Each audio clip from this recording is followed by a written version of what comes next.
Bienvenidos a nuestro programa Transformándonos. Soy Giselle de la Hoz y hoy nos acompaña el doctor Rainier Rodríguez, quien nos trae un tema sensible y necesario para nuestros televidentes. Doctor, bienvenido. Muchísimas gracias, Giselle, por la invitación y bueno, esperemos que podamos contribuir a la información de lo que vamos a conversar el día de hoy. Claro que sí, doctor. Doctor, importante que nuestros televidentes conozcan este concepto de enfermedades neurodegenerativas. ¿De qué manera podemos ilustrarlos para que profundicemos en el mismo, la definición del mismo? Claro. Cuando hablamos de una enfermedad neurodegenerativa en términos generales, es una enfermedad que lo que va a producir en el tiempo es una pérdida de neuronas. Esta pérdida de neuronas, al ser degenerativa, no hay una forma de pararla, lo que significa que las enfermedades van a tener una progresión. La progresión va a ser variable entre cada paciente y también dependiendo de la característica de la enfermedad. Hay enfermedades que son neurodegenerativas, que son muy lentas, y hay enfermedades neurodegenerativas que tienen una progresión muy rápida. Así que el concepto se genera es por la degeneración o la muerte celular en nuestro cerebro. Las causas pueden ser diferentes, o sea, la neurona puede, voy a poner un ejemplo, puede morir porque su sistema de limpieza se daña, o la neurona se puede morir porque su sistema de transporte de la energía se daña. O sea, la célula o la neurona, pongámoslo así, es como una casa. Entonces, tiene todos sistemas que están funcionando perfectamente. Y estas enfermedades, por desgracia, tienen su daño, se produce en uno de esos diferentes sectores de la neurona y al final la neurona muere, ¿no? Entonces, ese básicamente es como el concepto de la enfermedad neurodegenerativa. Excelente, doctor, y lleguemos al punto de lo que el programa hoy nos trae, esta enfermedad de Parkinson. Cuando nos referimos al Parkinson, ¿en qué consiste la enfermedad? ¿Cuáles son esos signos tempranos? ¿Cuáles son esas características que tiene la propia de la enfermedad y que necesitamos todos aprender al respecto? Sí, aprovecho la oportunidad, Giselle, porque sí, nosotros como neurólogos en todo el mundo estamos viendo un incremento cada año de la incidencia de la enfermedad, o sea que cada año se ven más enfermedad de Parkinson a nivel mundial y Panamá no escapa de eso, ¿no? Entonces es importante que lo hablemos y lo comentemos porque las personas deben buscar atención. Entonces, la enfermedad de Parkinson es una enfermedad que afecta varios sistemas del cerebro, pero el más importante es el que genera un neurotransmisor que se llama dopamina. Y eso es lo que hace como el centro de la enfermedad, que es el déficit de dopamina, se produce menos dopamina y eso genera una cantidad de síntomas que son tres desde el punto de vista motor, que son temblor, la rigidez, la lentitud. En la población mucha gente piensa que el Parkinson solo es temblor, pero no es cierto. Hay pacientes que pueden tener enfermedad de Parkinson y no temblar. Esos son los síntomas que le llamamos motores. Pero hay otro grupo de síntomas que se llaman los síntomas no motores de la enfermedad, que no están relacionados con que el paciente sepa que tiene la enfermedad, sino que son síntomas propios de la enfermedad y son los síntomas no motores. De los síntomas no motores, los que más los pacientes van a estar, como que dice, pendientes o saber qué está pasando, son la depresión, la ansiedad y los trastornos del sueño. Son muy, muy claros en los pacientes y que obviamente también, aparte de los motores, pues generan una afección importante en el paciente, ¿no? Entonces es una enfermedad de varias cosas a la vez, no solamente es temblor, son muchas cosas que el paciente va a ir padeciendo en el tiempo. ¿Qué signos tempranos hemos hablado de forma general todos estos síntomas, pero ¿cuáles son estos signos tempranos que puede tener en cuenta una persona? Por ejemplo, perder memoria o la parte emocional. Como bien lo dijo, no se da solamente con la parte motora, que tengamos en cuenta. Sí, definitivamente que la enfermedad, nosotros tenemos una etapa inicial que llamamos la etapa premotora de la enfermedad. Después está la etapa inicial, que es la etapa leve de la enfermedad, pero con síntomas ya motores. Después pasa una etapa moderada y después una etapa avanzada. Pero importante comentar que la etapa inicial de la enfermedad de Parkinson no tiene nada que ver con los síntomas motores. Los pacientes pueden empezar con depresión, ansiedad, y casi siempre esta afección tiene una particularidad que tiende a ser refractaria a tratamiento. O sea, son pacientes que buscan y múltiples veces en diferentes doctores y no pueden resolver ese problema emocional. Y lo que pasa es que en el fondo esta depresión y esta ansiedad son ya una manifestación muy temprana de la enfermedad. Entonces, esos serían quizás los síntomas tempranos. Aparte de eso, empieza a aparecer estreñimiento, puede haber problemas del sueño, puede haber pesadillas, sueños muy vívidos, y eso empieza como a ser lo inicial. Después viene la etapa temprana, que los síntomas de alarma en la parte motora viene siendo la lentitud. El paciente empieza a ver que, por ejemplo, va al súper y se queda atrás, va al centro comercial y se queda de último cuando antes iba de primero. Entonces la lentitud quizás es el primer síntoma al que debemos estar pendientes en la etapa temprana, pero de la parte motora. Sí. Y cuando la persona ya ha sido diagnosticada, ¿cuáles son cuál es el efecto que tiene en la persona una vez ha sido diagnosticada? Porque hablábamos de ese aspecto emocional. ¿Cuál es el impacto que tiene no solamente la persona, sino también su familia? Total. Es muy interesante la pregunta, porque nosotros tenemos que trabajar mucho en eso como neurólogos, y esta enfermedad tiene la característica de que un tratamiento debe ser multidisciplinario.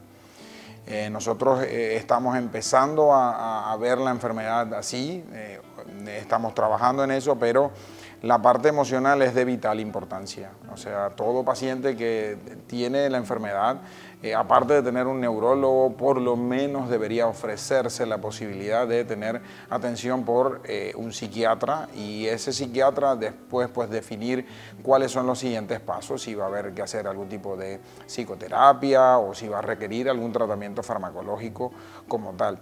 Y otra parte importante que como quien dice, nosotros estamos trabajando para empezar a ver esto, es todo lo que tiene que ver con el diagnóstico en la familia. Porque puede haber familias que sea muy fluido el proceso, pero puede haber familias en las que realmente sea muy complicado, y eso generar más estrés y más problemas, ¿no? Entonces esa parte de lo que tiene que ver con inclusive terapia de familia a la hora de manejar este diagnóstico es importantísimo, sí, total. Y aquí entra, y me atrevería a pensar también, doctor, cómo nuestras instituciones no están preparadas para abordar este tipo de enfermedad. ¿Qué hace normalmente una persona cuando se le diagnostica? ¿A qué instituciones públicas puede abordar o puede buscar la ayuda? Claro, sí, la forma como funcionamos es que nosotros necesitamos como neurólogos una referencia desde el punto de vista de ya sea medicina familiar o medicina interna. Esa es la forma de buscar una evaluación neurológica, ya sea tanto en el sistema del Seguro Social como en el sistema del Ministerio de Salud, que sería en ese caso el Hospital Santo Tomás. El paciente debe buscar un médico de cabecera y debe ser un internista o un médico familiar, y ese médico familiar y ese internista hacer una referencia al neurólogo. Ya ahí, una vez el neurólogo está con el paciente, pues ahí sí yo tengo que es más fácil, porque nosotros como neurólogos pues ya podemos involucrar al especialista en medicina física y rehabilitación, el psiquiatra, el fonoaudiólogo, o sea que ya nosotros estructurar mejor un poco el tratamiento. Lo importante es que el paciente nos llegue, ¿no? Doctor, y una última pregunta. Ese tratamiento, ya lo acaba de mencionar, pero el papel que juegan los fármacos, pues es decir, en este tratamiento, ¿qué tipo de fármacos normalmente se utilizan? No creo que, y la pregunta la hago porque es bastante importante que sepamos cuál es el género de ese fármaco para nuestros televidentes. Sí, el tratamiento, cuando empezamos la conversación, decíamos que la enfermedad está basada en un déficit de dopamina. El tratamiento más fundamental, o la piedra angular del tratamiento, es un medicamento que nosotros damos y nuestro cuerpo absorbe esa sustancia y la convierte en dopamina. Entonces, ese es el tratamiento estándar de la enfermedad. Es una pastilla que se da a los pacientes como para poder corregir ese déficit de dopamina. Ese es el tratamiento actual. Obviamente hay otras cosas que se deben, como quien dice, evaluar y corregir. Por ejemplo, desde el punto de vista de la parte emocional, si hay una depresión, pues obviamente usar antidepresivos. Si la ansiedad no está controlada, pues bueno, en algunos pacientes puede no requerir tratamiento, otros sí requieren tratamiento. La parte del sueño y la calidad del sueño, esa parte también es muy importante. Y por último vienen también todo lo que tiene que ver con la nueva tecnología. Hay nuevos dispositivos actualmente para tratar la enfermedad de Parkinson. Eso sí, sobre todo mucho enfocados en los síntomas motores. Pero definitivamente que hay una amplia gama de posibilidades de tratamiento para los pacientes con enfermedad de Parkinson. Sí. Muchas gracias, doctor. Qué valiosa esta información, los conocimientos que nos ha brindado y sobre todo que nuestros televidentes necesitan escuchar este tipo de información. Y nos vamos a una pausa y regresamos con el doctor Abdel Solís, neuropsicólogo.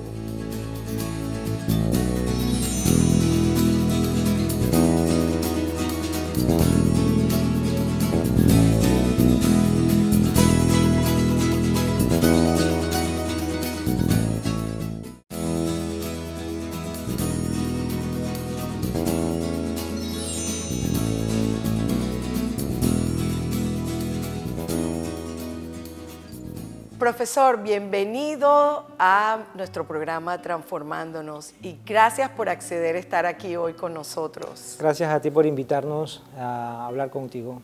Desde el punto de vista neuropsicológico, la enfermedad de Parkinson tiene un impacto a nivel cognitivo. Cuéntenos un poco acerca de esos efectos o ese impacto que tiene la parte mental, la parte cognitiva. Exacto. Un poco hablando de lo cognitivo, soy neuropsicólogo y aquí es importante para saber el alcance de la enfermedad en la parte cognitiva, es decir, la capacidad funcional del cerebro, memoria, atención, razonamiento, eso que nos permite ser funcionales en el día a día, en las cosas básicas y en las cosas muy complejas. Eso es la cognición, que se traslapa a nuestra vida diaria. Sí, en la enfermedad de Parkinson, aparte de lo que ya sabemos de la afectación en la capacidad motora, en la rigidez, en los temblores, la capacidad cognitiva, memoria, atención, puede verse afectada. La literatura plantea que entre un 25 o un 30% de personas pueden desarrollar lo que comúnmente llamamos demencia. Y la afectación cognitiva a veces es mucho más discapacitante que la misma enfermedad. Y dentro de esa capacidad cognitiva, hablando ya un poco más neuropsicológico, que es la pregunta, se afecta mucho la capacidad del lóbulo frontal, esta parte de nuestro cerebro que es importante para razonar, para pensar rápido, para organizar nuestras ideas, para tener un juicio adecuado Y una parte muy importante también para las personas que sufren esta terrible enfermedad neurodegenerativa, el control emocional. Ahí se ve afectado y la capacidad de ser flexibles ante las cosas, rigidez mental, y puede también comportar alteraciones que regula el lóbulo temporal, que es la capacidad de memoria. Profe, y usted acaba de hablar de esa dimensión emocional. ¿Cuáles son normalmente las emociones que surgen en el proceso de la enfermedad? Ya sea que esté incipiente la enfermedad o ya sea moderada, Claro, porque me imagino que va a cambiar de acuerdo. Del grado de Exacto. Normalmente el paciente, hablamos de afectación del lóbulo frontal, y aquí también un poco para que nuestro público entienda, el lóbulo frontal es ese que coordina toda nuestra capacidad. Se conoce también como el director de orquesta. Es el que nos permite ser personas, lóbulo frontal. Nuestra personalidad se sienta allí. El lóbulo frontal regula nuestras emociones. Estas personas pueden llegar a tener ansiedad y sobre todo depresión. También puede ser una pseudodepresión porque al hablar de afectación del lóbulo frontal hablamos de una regulación no adecuada de las emociones, mucha tristeza, mucha frustración. Y hablabas de fases. En las fases leves empieza el enlentecimiento en los movimientos, y en esta enfermedad sobre todo es muy frustrante porque la persona sabe que quiere hacer las cosas y no lo puede hacer. Poco a poco se va poniendo más rígido, ya el tratamiento que lo apoya el neurólogo para mejorar esa capacidad. Ha habido muchos avances y el abordaje pues al final tiene que ser multidisciplinar. Porque si se afecta la parte motora, pues tenemos que tener un fisioterapeuta. Si se afecta las emociones, aquí es importante tomar a los psicólogos clínicos para abordar ese aspecto. No solo del paciente, también de su círculo. Y un poco lo que ustedes son expertos, el duelo. La persona va perdiendo su funcionalidad. Y este es un camino sin retorno, esto avanza. Y es lo frustrante porque todo el mundo ya sabe. Parkinson. Empezamos a buscar qué es esto, los efectos y wow, empezamos el proceso de depresión, de pérdida, saber que esto avanza, saber que vamos perdiendo capacidades funcionales que nos permiten ser quienes somos, ganarnos nuestro sustento diario, quienes dependen del trabajo y son cabezas familiares. Es muy a par, uno a uno, casi hombre y mujer, la enfermedad, así que hay muchas consecuencias. Y hablando de estos cuidadores que están alrededor de esta persona, que naturalmente, dependiendo del estado de gravedad de la enfermedad, pues van a percibir tanto la parte emocional del paciente, pero estos cuidadores muchas veces están afectados y se nos olvida que ellos también experimentan todos estos procesos, vamos a decir, de duelo, viendo a su ser querido que se va deteriorando y, como bien lo dices, cognitivo, emocional y motor. Mucho. Trabajo con personas mayores y veo en sus cuidadores esa frustración, ¿no?, de ver a su ser querido deteriorarse, su esposo, su papá, sus hijos, porque madres también ya adultas ven que cómo puede ser el retroceso que tengo que cuidar de mi hijo. Y los cuidadores que a veces tú pagas también, y nos olvidamos de que no solamente es la paga, es que ella también tiene que soportar los insultos, los malos tratos de una persona que está frustrada ante lo que me está pasando. Entonces el abordaje y la preparación también de nuestros cuidadores, el trabajo multidisciplinar para todos, para el abordaje, y también no olvidarnos de la neuropsicología, que también hay que hacer muchas cosas, y ojalá el paciente que sufre se deje ayudar también, porque hay que trabajar cognitivamente, hay que estimular eso. Yo siempre le digo a mis pacientes y mis familiares o sus cuidadores que recuerden que estimulación cognitiva no solamente es que lo lleves y trabajes con el terapeuta, ¿no? La estimulación cognitiva es todo. Desde que se levanta, desde que les dices, mami, papi, ¿qué te quieres poner? Decide, lóbulo frontal. ¿Te acuerdas lo que vamos a hacer? Hoy vamos al parque, actividad física, vamos al centro comercial, los centros comerciales aquí en Panamá, que tenemos muchísimos y son enormes, son un lugar ideal para multiestimular el abuelo o a la persona que tiene daño cerebral, porque necesitamos mantener la conexión. Hablar de cerebro es como ciencia ficción. ¿Qué hay aquí dentro? Millones de neuronas que necesitan mantenerse conectadas.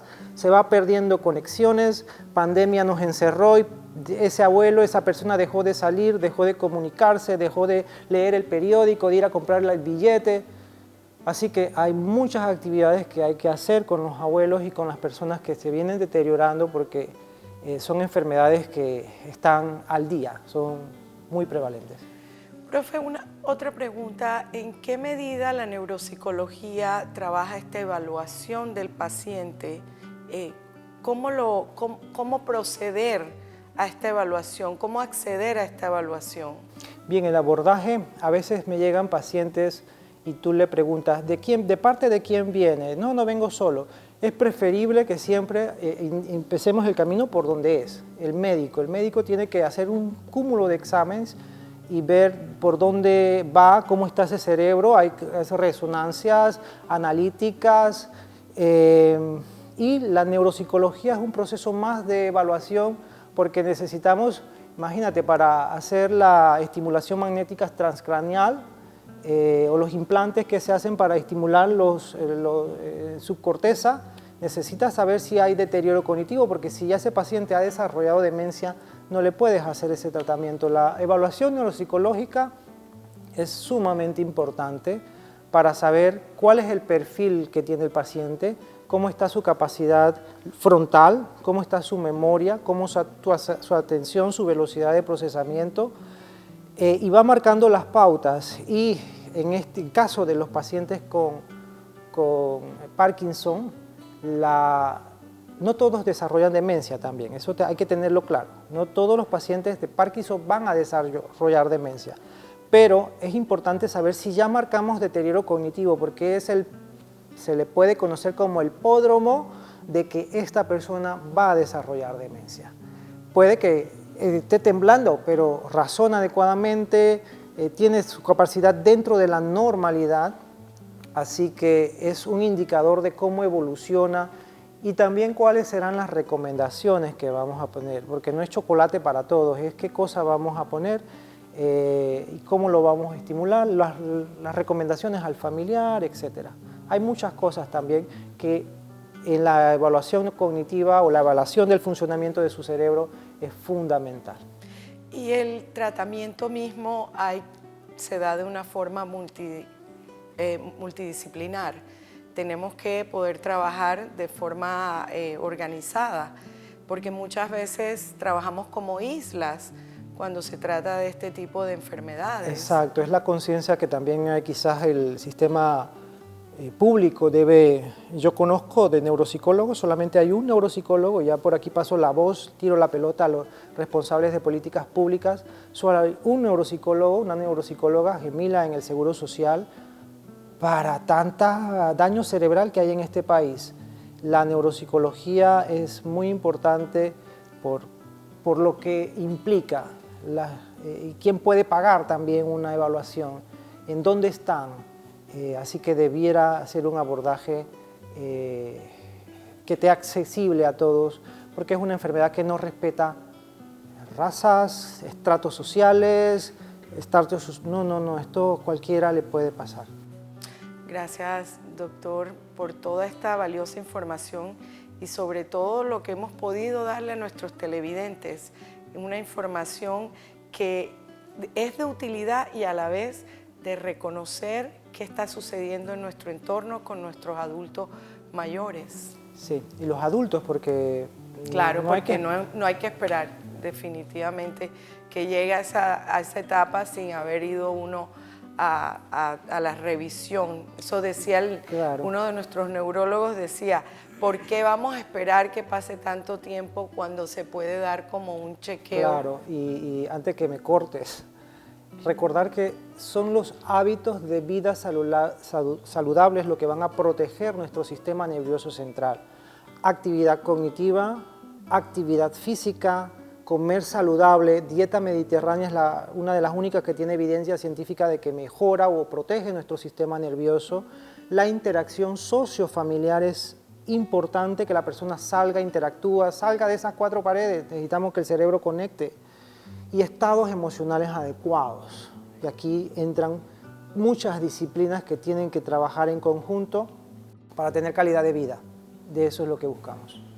Gracias nuevamente y estoy súper segura de que vamos a invitarlo a un próximo programa porque necesitamos brindar esta información a todos nuestros televidentes. Y llegamos al final de nuestro programa y agradecemos que nos sigan en nuestras redes sociales. Soy Giselle de la Hoz y nos vemos en una próxima edición.